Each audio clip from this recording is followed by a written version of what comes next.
it's not going to be a pretty game to watch, but I think the scoreline will show that it was a comfortable win to reflect.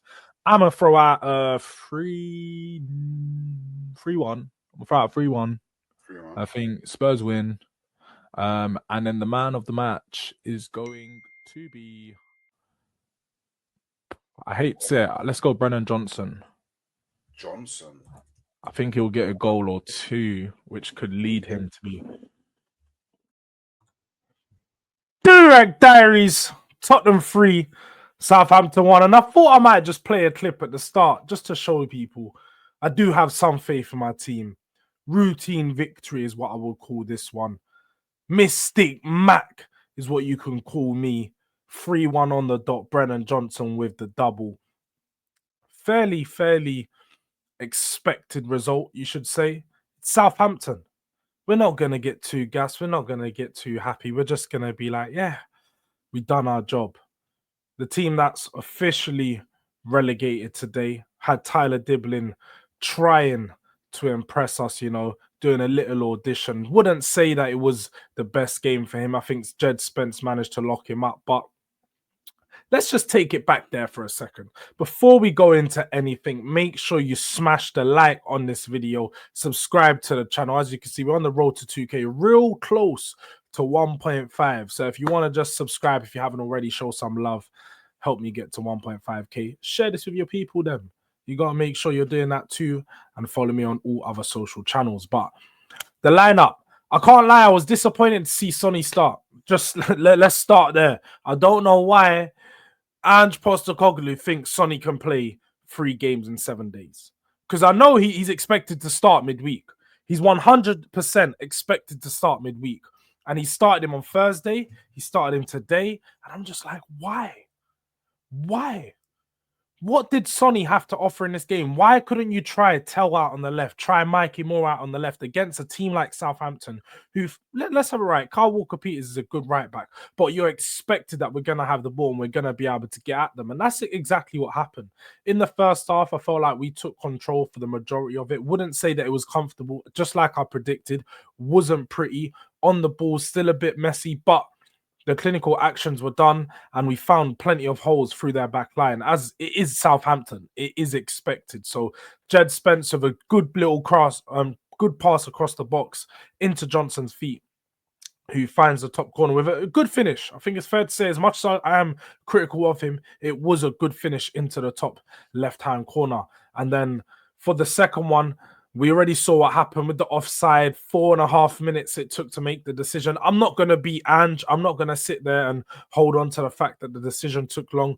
If it's offside, it's offside. It is what it is. Yes, we definitely need to see better offside decisions being made. And from next week, we are going to be seeing the semi-automated refereeing be in place. But that doesn't take away from the fact that it was poor. It was a poor decision that it takes so long for that to happen. But it wasn't a goal.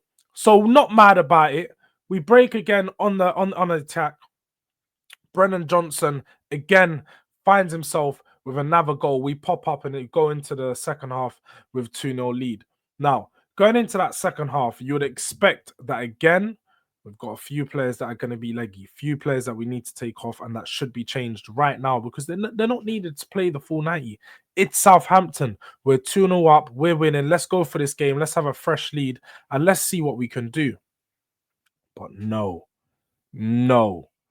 Ange Postecoglou doesn't want to do that. So we start the half off 10 minutes in. I think it's fair to say that Southampton were getting the best of us. I think to end the game, they had more touches in our box than we had in their box. They definitely had more chance in that second half. And they eventually found themselves to get a goal.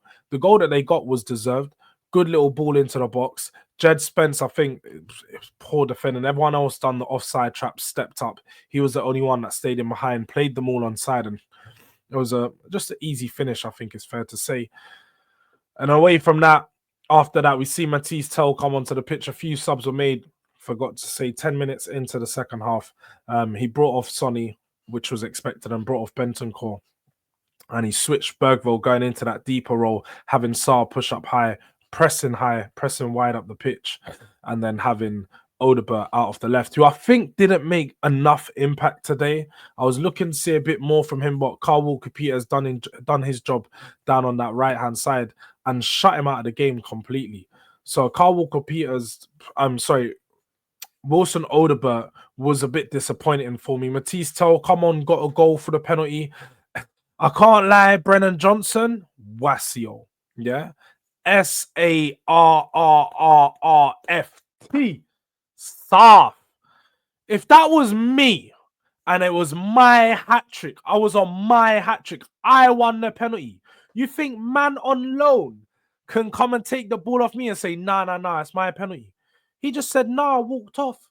He walked off. Your first hat trick. I would have been running agendas. Brennan Johnson's got a Premier League hat trick before Saka. I would have been doing agenda time. But no, my man's soft. He just let him go. I couldn't believe it. And he's sitting there complaining. Last kick of the game. Look, it was nice for Toll to get the goal. I don't want to take nothing away from it. I think that's a little confidence boost. And you can see when he ran away to the fans, he just wanted to tell them, like, yeah, I'm here. Second goal, nice of him to get that. But Brennan Johnson, with his hat trick, he should have done everything he could to get that ball off him. I would have heard it. I would have heard it. I don't want to see players fighting for the penalties and stuff. It does show unrest in the camp, but you have to. You have to at that point. If it's your hat trick in the Premier League, bro, step up and be a man. Step up and be a man. Away from that, I don't think there's really much that needs to be touched on. It's Southampton. I don't even want to talk about the tactical breakdown of the game, because the first half we had them, second half they had us. We were far too stale in the second half, didn't try to build up enough, didn't try to create enough in front of goal. Solanke had a few little half chances that he created himself. Would like to see him do better with those chances, to be honest. I feel like if you're going to be a top striker, you need to score some of those. I'm used to seeing Harry Kane. When Harry Kane was playing for us, you give him that much space and time in the ball, he finds the bottom corner. With Solanke, I think his finishing is, I did say when he came in, it's not that good and it can be patchy. So maybe we need to do better with the chances that we do create for him, because he did create those himself. But again, would like to see a bit more from Solanke in front of goal, because 7 goals in the Premier League is not good enough. And having Brennan Johnson as our top goal scorer with 11 Premier League goals, you've got James Madders, you've got another hat-trick to get, so his GNA is looking good. Like, our players that are 2 best GNA are 2 of our worst performers this season. I'm just going to say. Brennan Johnson and Madders somehow have great numbers, but they're so bad. So please, people, this should tell you GNA isn't everything. Watch football with your eyes, not the calculator.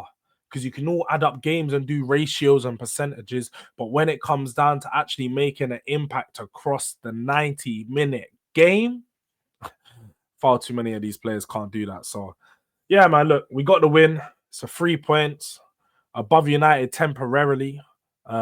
That's if they don't get the result in the game. That's literally, as you can see behind me, is about to kick off in a few minutes. So let's see how that goes. But might be one of the last wins we get this season. So the Durag is back, shamelessly. The Durag is back, but can we do more? Can Spurs get any better? On to Frankfurt next week. Is there much hope? Big questions. Big questions. And for me, I don't know, man. We take it one game at a time. Not much hope going into many of these, but Southampton, much expected win, as you saw my prediction at the start. But look, people, make sure you have, if you haven't already, if you've watched for this long, you got to make sure you're subscribed. Get that done. Help me get on the road to 2K. And also, I forgot to say at the start of the video, that little prediction, that little sheet that you saw is over on the boy Hooks' channel. We do a Prem prediction show every Friday morning around 10 a.m. So keep an eye out for that one. And yeah, man, blessings, people. Spurs got another win. The Durag is back. You know what it is.